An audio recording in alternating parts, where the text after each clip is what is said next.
So I'd like to share with you something that I thought would be really important and relevant to what we are facing currently as a world, and never mind a nation. And I've gone over this quite some time ago, and I thought it was pretty relevant given the times that we find ourselves in, especially when we're facing change or something that has had some or other impact, whether it's direct or indirect, on ourselves or the people around us.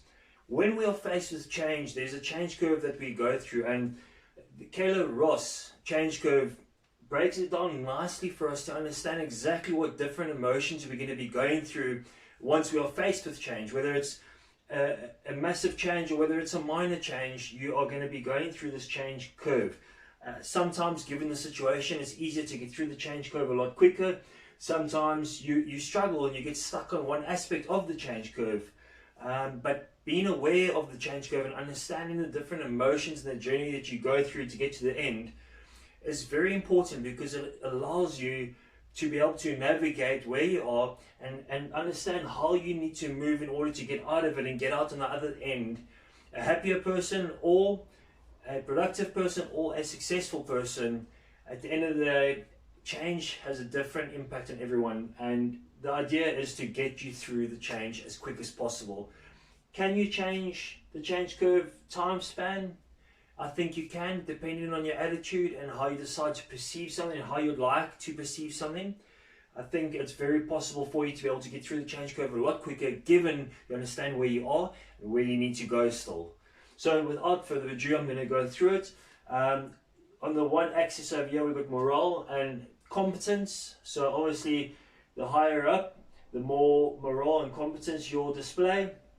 On the opposite axis, right, we've got time. So as time goes on, as I said to you, the time depends from person to person and how long they take to get through this change curve.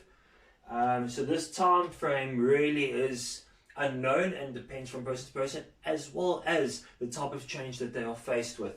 So the first thing we're faced with is obviously the change, which is called shock on this graph over here.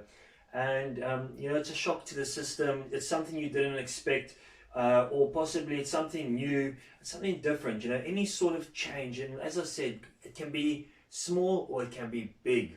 Change is change, and everybody's going to go through this. So it provides a surprise or shock at the event. So it gives you shock to some sort of event or something that has happened or taken place.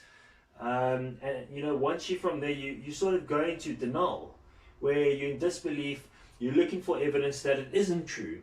And this is completely normal. And actually, funny enough, after speaking to many people on so many different platforms from the beginning of lockdown, I've spoken to hundreds and hundreds of different people from different walks of life, complete diversity. And they all seem to be stuck in the denial.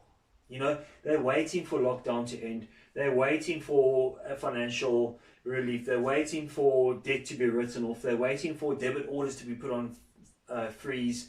They are literally just sitting back and waiting and trying to ride this wave out, which there's nothing wrong with, because there's only so much we can do, right?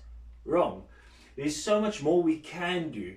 But if you're going to be stuck in denial and you're going to keep fighting the system and swimming upstream, you're going to stay where you are. If you're going to sit in your house during isolation and you are watching Netflix, or you are just wasting your time sleeping it away, playing games, then you know what, at the end of the day, whatever the outcome is for you, that's on you, and it was on you from the start. And it's important to realize that, because being in denial is not a pretty place, because it's a very reactive state, and it's not the state that you should be in, especially if you wanted to get out of this lockdown on the safe side of things. This lockdown is going to have a much greater effect than one thinks.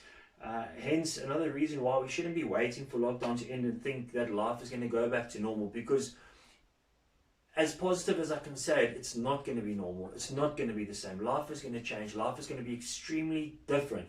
And it's important that we use the time that we have right now, where we've got nothing else to do, and use this time to start planning, putting things in place, hedging ourselves against any risk that may happen in the unknown future, the unknown near future. So disbelief, looking for evidence that isn't true. Rather look for evidence that points to positivity, evidence that points to an opportunity to create something that isn't existent yet. Make use of your time. Make use of your time. And the next one would be frustration. So it's recognition that things are different. Sometimes you're angry. So this is where you've sort of recognized that things are going to be different. Things are different currently. And, you know, you sometimes get angry about it, but you've sort of digested it a little bit more than being in denial and fighting and swimming upstream. The next step in the emotion cycle would be depression. Low mood, lacking in energy. So this is when you're really going to hit the bed, you're really going to stay in bed, you're going to sleep in every day. Possibly then you're going to really just watch Netflix, you're going to binge on junk food, and you're going to try and make yourself feel better, because everybody hits that spot. Everyone gets there. Everyone has that moment of depression, a moment of doubt, a moment of fear, sometime throughout the cycle, sometime throughout a change. You will face this emotion. Next one is experiment. So this is when you start experimenting, you start seeing a change, you start seeing some light at the end of the tunnel. Initial engagement with new situations. So the new situation will be pretty cool. You're sort of a little bit more open-minded, you're open to opportunities, you're open to new ideas, you're open to trying to do something differently, trying to create some sort of future for yourself. And this is great given the situation. This is where you really want to be now, because it's not too late.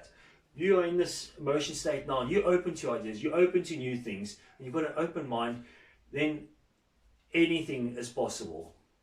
Alright, the next one will be decision. So learning how to work in the new situation, feeling more positive. That's even better, obviously, than the experiment. As you can see on the curve, it's a lot higher up. So being decisive in what you're doing, taking the bull by the horns, and deciding that you're going to be taking this opportunity that you've been given, this amount of time that you'll never get in your life again.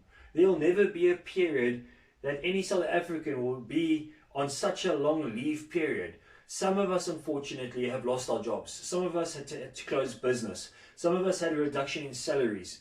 But still, we have got time, we've got nothing else to do that we could be using for the better, for the positive, to make things better for ourselves. So don't be stuck in this situation over here.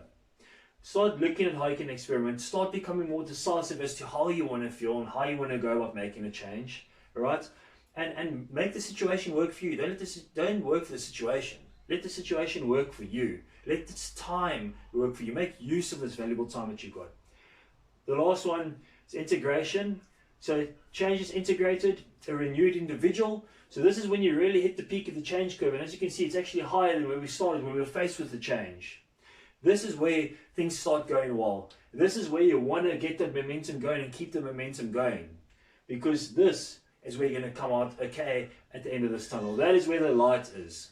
Alright, so I hope that this change curve gave you a little bit of insight and possibly showed you where you could be sitting on the change line and exactly how you can get out of it and how you can make use of this opportunity.